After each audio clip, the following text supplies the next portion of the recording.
Pax et bonum, pace e bene, damai dan sejahtera buat Anda sekalian. Damai sejahtera untukmu, Suster. Damai sejahtera juga, Pater. Suster, senang sekali bisa ketemu.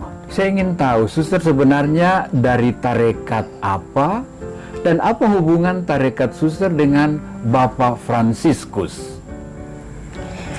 Saya Suster Teresita DSY dari tarekat Kongregasi Suster Dina Santo Yosep.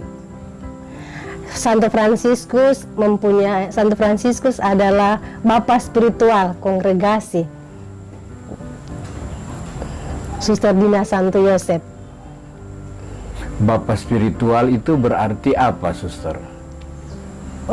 Semangatnya, Bapak rohani yang seluruh semangat dan spirit Santo Fransiskus menjadi semangat dan spirit anggota kongregasi DSY. Suster sendiri sudah berapa lama menjadi anggota biarawati ini? Saya masuk kongregasi ini tahun 1995. Oh, berarti sudah 25 tahun ya? Iya, Pak. Pesta perak. Lanjut terus, Suster, sampai pesta emas.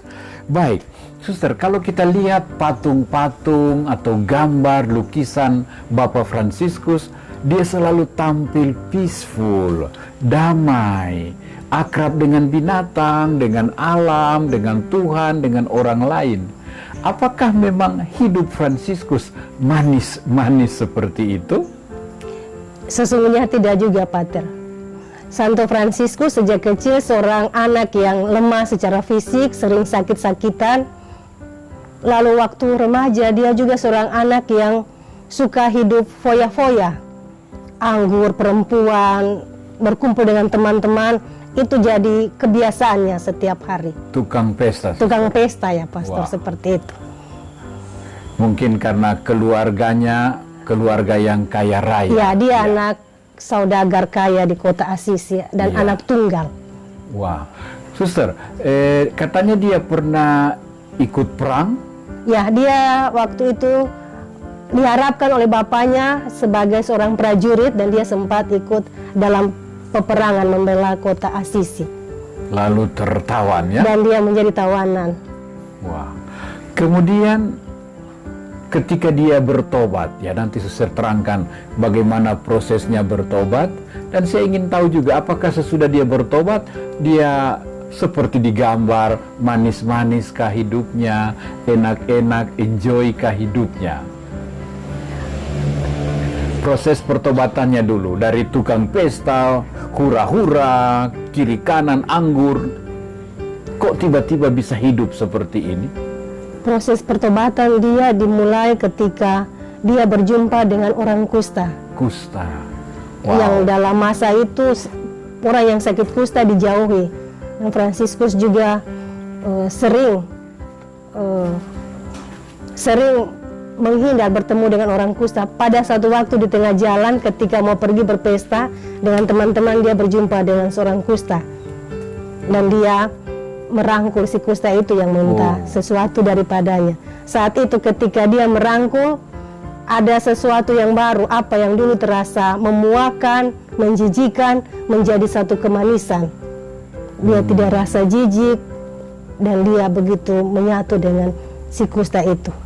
Dan disinilah dia merasa ada satu kekuatan ilahi, sesuatu kekuatan dari luar dirinya yang mendorong dia untuk bisa bertindak seperti itu. Ya, Pater. Ya, lalu saya dengar dia langsung memilih jalan hidup miskin, radikal, dan melayani orang-orang miskin. Benarkah? Ya, Pater. Sesudah itu dalam proses pencarian dia berdoa di gereja San Damiano dan dia mendengar suara dari salib. Fransiskus pergi dan perbaikilah gerejaku. Dia mulai membangun gereja secara fisik, waktu itu rusak, dia mulai membangun dan teman-temannya dikumpulkannya untuk bersama-sama membangun itu dengan tetap memperhatikan untuk memberi makan orang-orang kusta yang biasa mereka kumpulkan. Wow, jadi pengalaman memeluk orang kusta itu diperteguh lagi dengan pengalaman doa pribadi di hadapan salib Kristus di San Damiano, dan dari situ semacam ada perintah atau permintaan Tuhan bagi dia untuk memperbaiki gereja. Dan disitulah dia mulai mengumpulkan teman-teman dan membentuk kelompok-kelompok di sekitar Santo Fransiskus. Suster, menurut suster, apakah semangat kemiskinan, penyangkalan diri masih top untuk masa kini?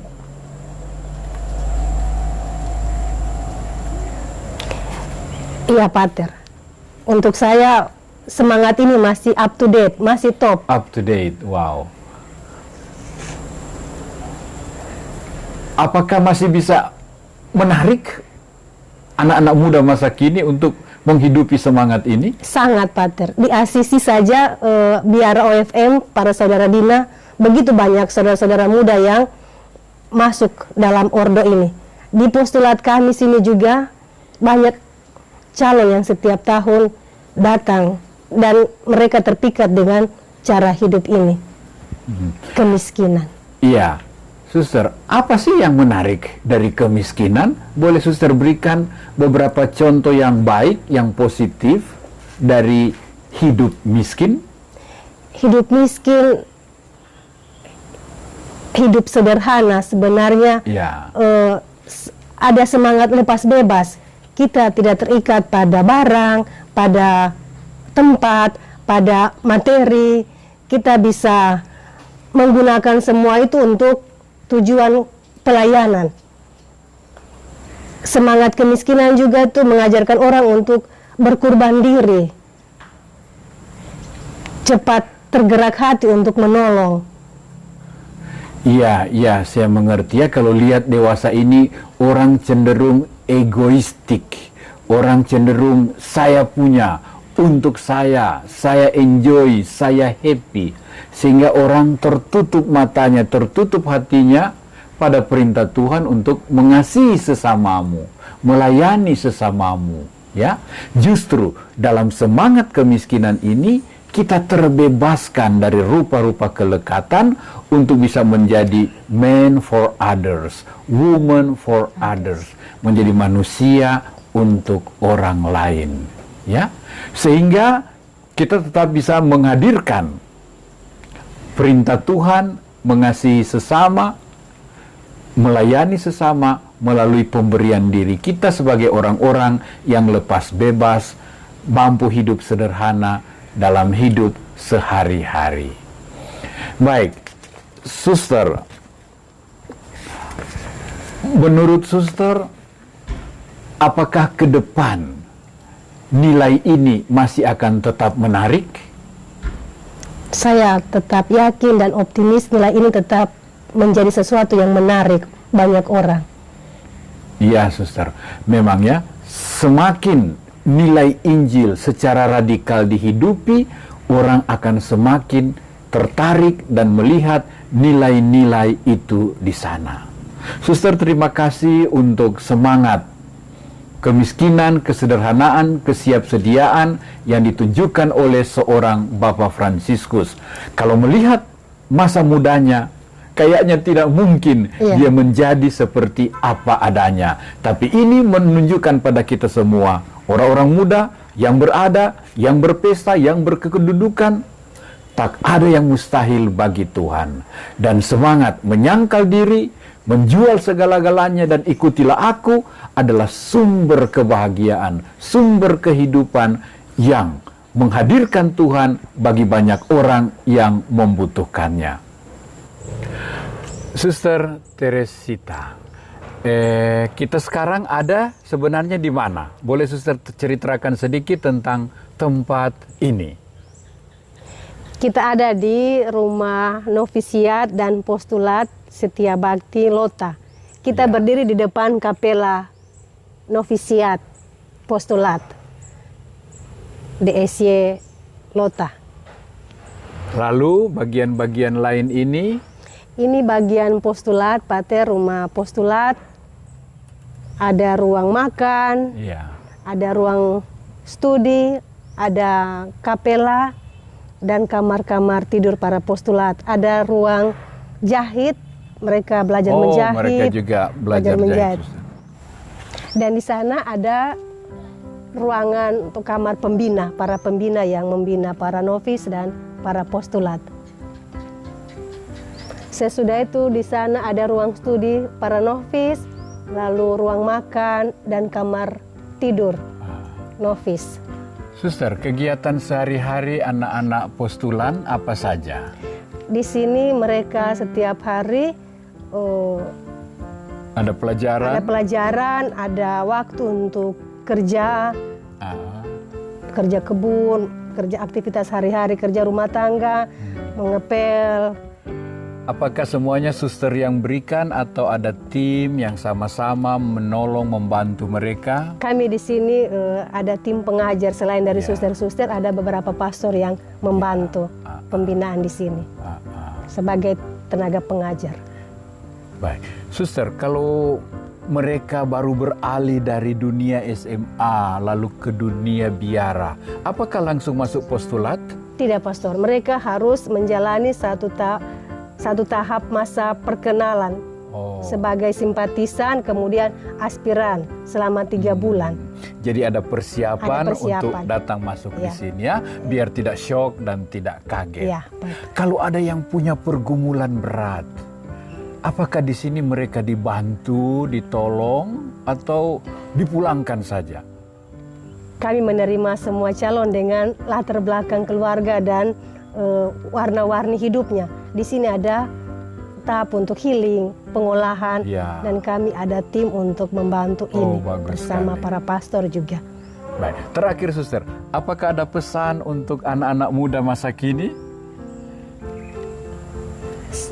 Untuk anak muda, jangan takut memilih jalan hidup seperti ini.